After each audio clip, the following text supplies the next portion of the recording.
변호사들이 다루는 법률 사건 중 사건 수가 가장 증가하고 있는 분야는 단연코 성범죄와 이혼이다. 우연히도 개인의 가장 내밀하고 사적인 부분에 차갑고 딱딱한 법이 개입한다는 공통점 아닌 공통점이 있는 것 같다. 저 김희지 변호사는 대전, 세동, 충청, 서울, 경기, 전주, 부산 지역은 물론 미국, 일본, 캐나다, 베트남, 필리핀 등에서 여성들의 이혼 사건을 전문적으로 다루고 있다. 14년 이상 법률가로 일하면서 또 이혼 분야를 다루면서 깨달은 것이 있다. 모든 소송 사건이 다 그런 면이 있겠으나 이혼 소송은 특히 전략이 너무도 중요한 분야이다. 왜냐하면 이혼 소송은 새로운 삶을 위한 전쟁이기 때문이다. 더구나 적이 누구인가? 자기와 가장 가까이에서 살 맞대고 살던 사람이 아닌가? 바로 그런 사람이 적이 되었다. 보통 치열한 전쟁이 아니다. 전략이란 한자를 살펴보면 전략, 즉 싸움을 생략한다는 뜻으로도 읽힌다. 전략은 싸우지 않고도 전쟁에서 이기게 하는 것이다. 이혼 소송에서의 전략은 처절한 싸움 없이도 자신에게 가장 좋은 결과를 가져오게 하는 것으로 나와 상대방이 처한 상황이나 적용 가능한 법리, 나아가 인간 심리까지 전부 활용해 고안해내는 것이다. 단순히 정면 승부만을 하지 않는다. 예를 들면 남편이 부정행위를 하고 있고 상간녀가 졸라서 이혼하려고 한다. 그런데 부인은 남편이 너무 미워서 자신도 이혼하고 싶다. 이런 경우 남편이 이혼 소송을 제기하면 부인은 반소라는 것을 제기하고 남편의 잘못을 이유로 이혼한다는 판결을 받으면서 위자료를 받을 수 있다. 그러면 당장 그렇게 할 것인가? 아니다.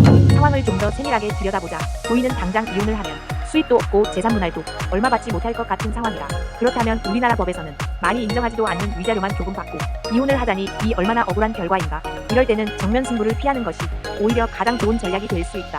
남편은 유책 배우자이다. 유책 배우자의 이혼 청구는 법원이 허용을 안 한다. 바로 이러한 점을 이용하는 것이다. 부인이 반소를 제기하면 얼씨구나 할 사람은 바로 남편이다.